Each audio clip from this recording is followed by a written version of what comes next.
Cary, what do you think are the key use cases now that an organization or a consultant can take a look at the real-time data in the context of their compensation management workflow? Where do you see the biggest use cases where people can get value out of this?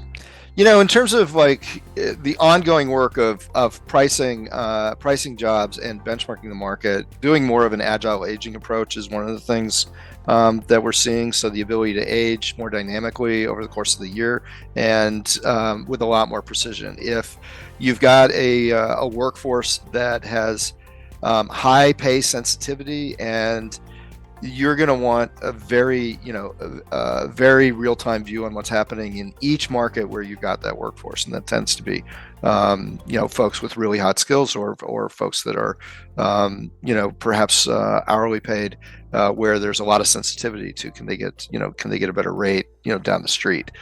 So knowing what's going on locally for those audiences is also hugely important.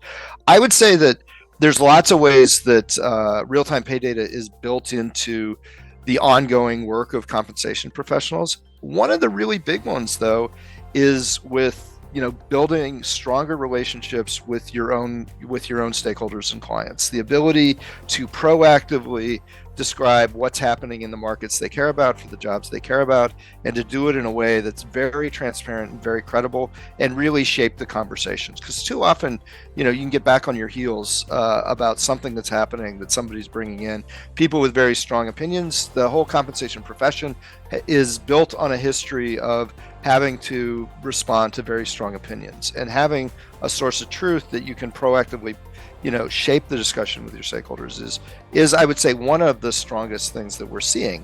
That's pretty surprising. The other one that folks are really surprised by is competitive insights. Just the ability to get in and go, pull back the curtain on your competitors, and being able to see what they're doing with pay, what they're doing with hiring. It's amazing how much you can tell when somebody is hiring really strongly and then they stop. You'll see it in our data first, in all likelihood. When somebody is taking on a big growth initiative, you'll also see it in our data, because their hiring rates will go way up. And so there's lots of things that you've never been able to be a part of that conversation before with real concrete data, because the data that you've had available to you is so limited from like you were saying, the traditional safe harbor requirements, which are now evolving to be even stricter in application. So those are what I would put kind of at the top of the list, but there's lots of ways that people use the data.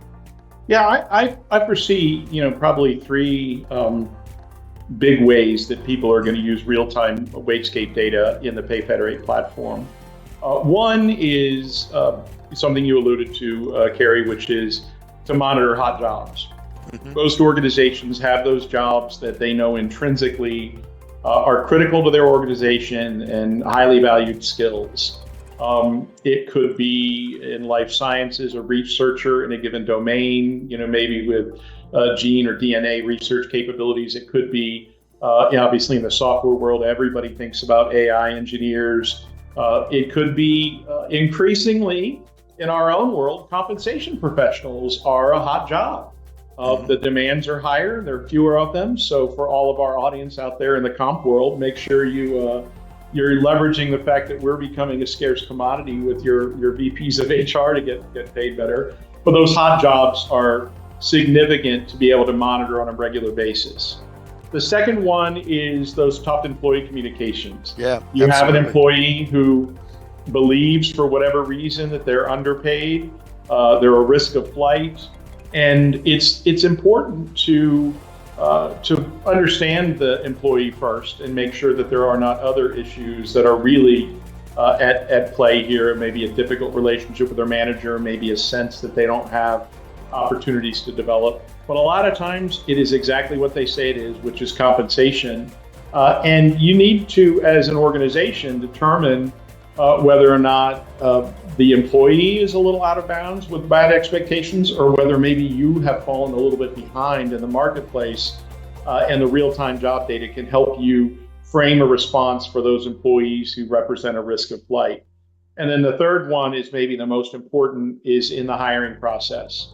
We all know in compensation that the traditional conflict is between the recruiter, who's measured on how many jobs they can close, and the compensation person who's stuck with managing to budgets and a comp structure.